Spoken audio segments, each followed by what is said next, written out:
needless to say, a bunch has been said about me, and a bunch of people have said that I have said stuff that I have never, ever uttered in my life.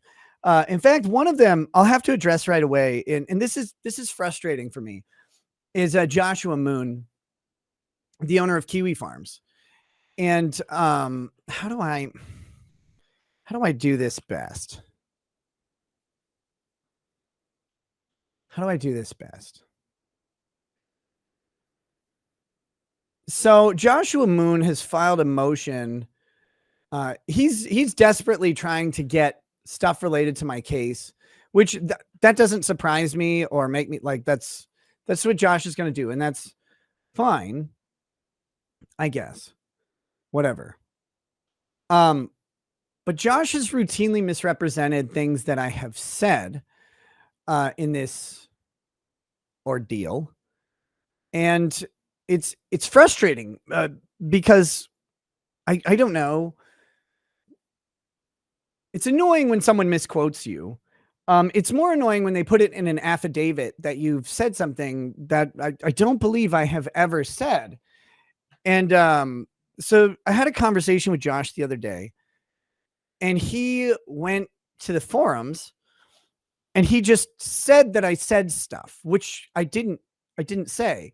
It was very weird because, I mean, Josh had the messages and I figured he'd just, like, if he needed to say something about them, he'd just release them. So here's what I'm going to do. I have to do this in a very particular way because I want to show you guys like what was said to Josh, because this is important to my cases. I want to show you guys what was actually said to Josh because it's interesting. He calls me a liar all the time. He says I'm lying to him or gaslighting him or whatever. But then when he went to say what I said on the forums, he just posted his own version of it. And I've noticed something about Josh is either he paraphrases things incorrectly or he uses someone else's incorrect paraphrase as if it were true. And I think that's what's been going on with him and me. And so I'm just going to show you the messages. So this starts on Saturday, August 3rd. He was talking about the body cam footage in my case, and people want me to like sign this release order, or they want me to sign a consent form for the body cam footage in my case, which I'm certainly not going to do at this point in time.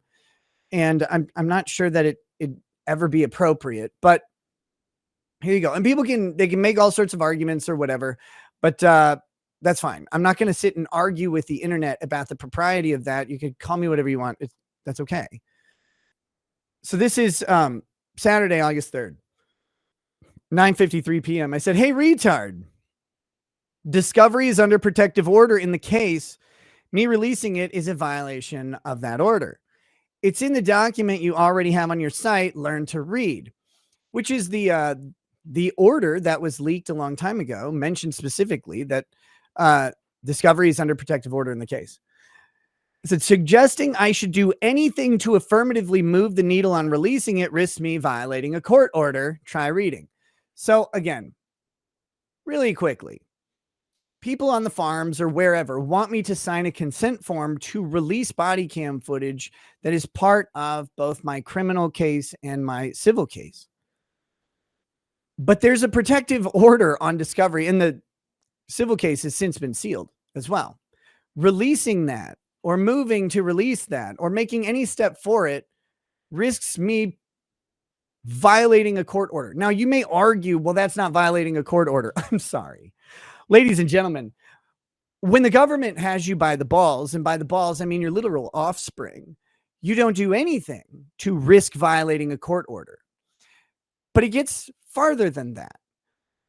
It goes farther than that. And we're going to get to that as well, because this is an amazing thing that Josh's myopia forces him to overlook the reality that people are in the thirst for more and more infos or whatever. So Josh, I found this curious. He says, "We're not asking you to release it." This is funny because Kiwi Farms is not a monolith. I've said it a million times, but apparently they are now acting in concert according to Josh. It's not me. He's speaking on behalf of everyone now, I guess. We're not asking you to release it. We're asking you to grant the government permission to release it. There is no issue with you signing a letter of consent. Well, there are issues. We'll talk about it in a minute. Your body cam footage is also discovery in your criminal charge. Great. It doesn't matter. If they're in both and one of them's under protective order, I'm certainly not coming close to violating an order. It is part of the Chips case's discovery, but it's a part of the state's case in the criminal one. Okay, Josh, that's great. We, Lamau, because when did Kiwi Farms become we? Does anybody, I've heard Josh say a million times that Kiwi Farms is just a website that people come to. It's not a collection of people acting in concert. It's anybody goes there and just gossips, but now it's we. That's very fun to me. Like, because it's such a different Josh than I remember. So then he has a question mark because he doesn't get that he's just said we a whole lot. And so I go on. No one is asking me anything, and you're specifically ignoring just how monstrous of a machine court is. I tell you there's a protective order on discovery in a case where the government is concerned about the safety of children, and you want me to sign a release to show Kiwi Farms information about where those children live so it can be paraded in front of a group of infamous hawkers. Now, that was my phone correcting gawkers to hawkers, but infamous gawkers. So you don't even listen to yourself and how absurd of a request that is. So now having quotes is a hypothetical, like a joke. It's a hyperbolic joke of what the judge would say to me if signing that consent form. Reminder that the state has your kids and they're like, well, we have concerns about parenting or whatever. And you're like, here's what I'm going to do. I'm going to sign a release form so that these weirdos on the internet could just see where my kids live. Like, that sounds good. Right? Right, fellow parents? just go around. I want you all to go around to any parents, you know, be like, hey, you have kids. Would you sign a release form to let the internet, like people on a website called Kiwi Farms, see your kids' bedrooms? Like, would you just sign a release form for that? Well, I mean, it was a police action, so you should sign a release form for that, right? That would be an insane proposition to most people, I would think, but maybe not to Josh. Like, I guess he doesn't think that way. And that's fine. Like, again, myopia.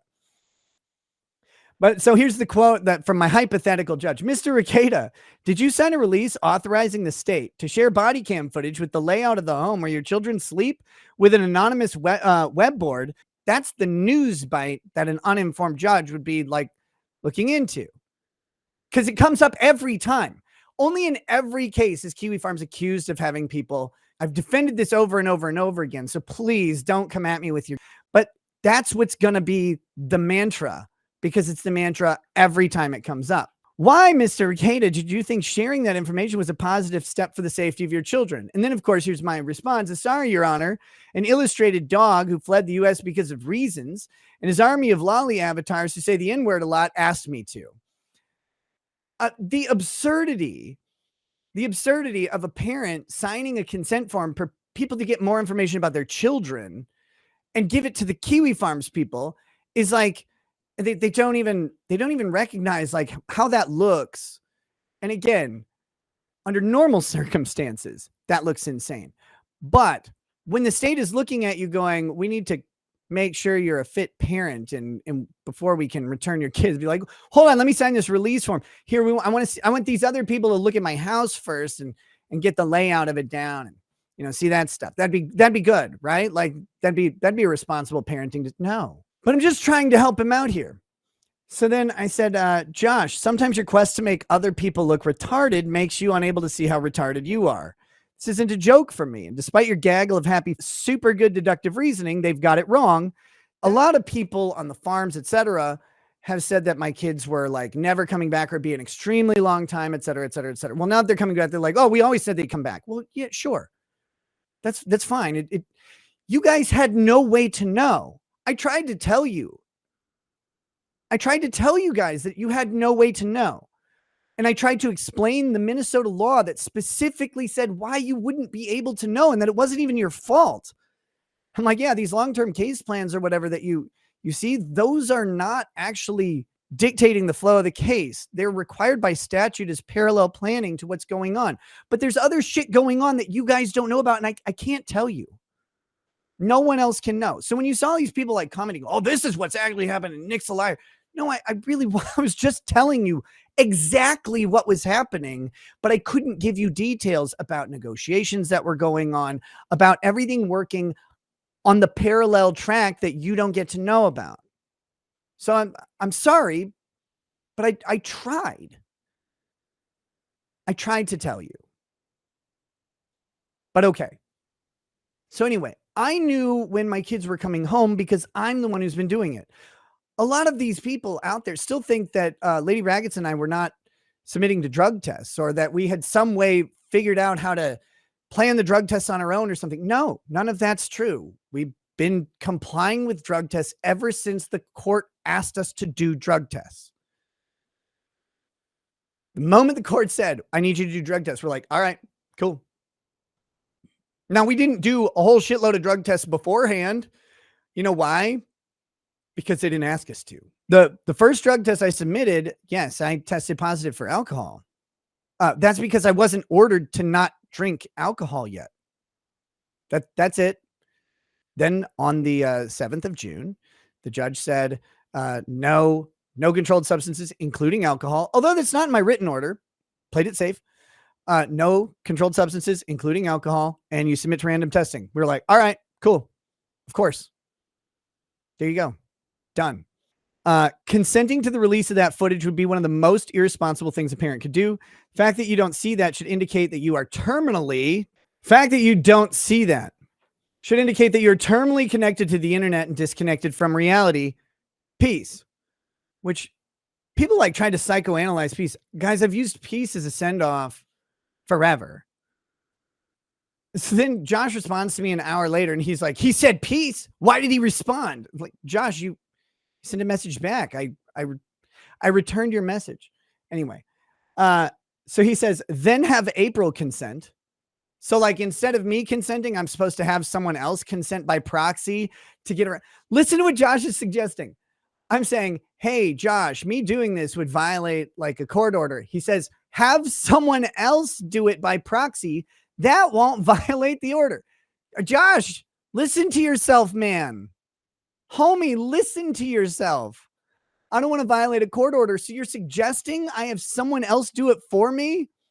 That doesn't make it okay to do. Like, what are you talking about?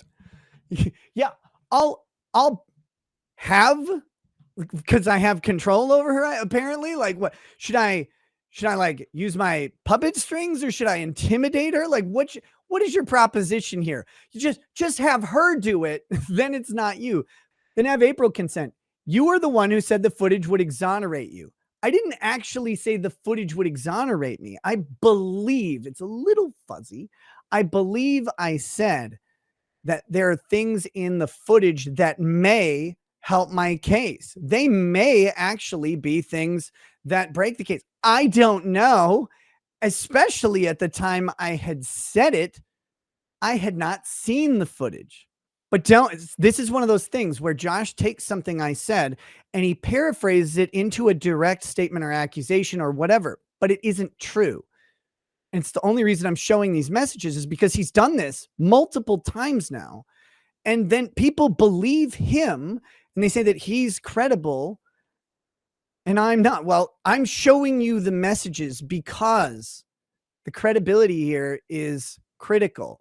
Josh has put in an affidavit that I have said things about the search of my house that I haven't said. He put it in an affidavit to the court, trying to convince the court of something, but I didn't say those things. I think it was either him reading someone else's misinterpretation or he just made a mistake. I don't think it's malicious, to be very clear.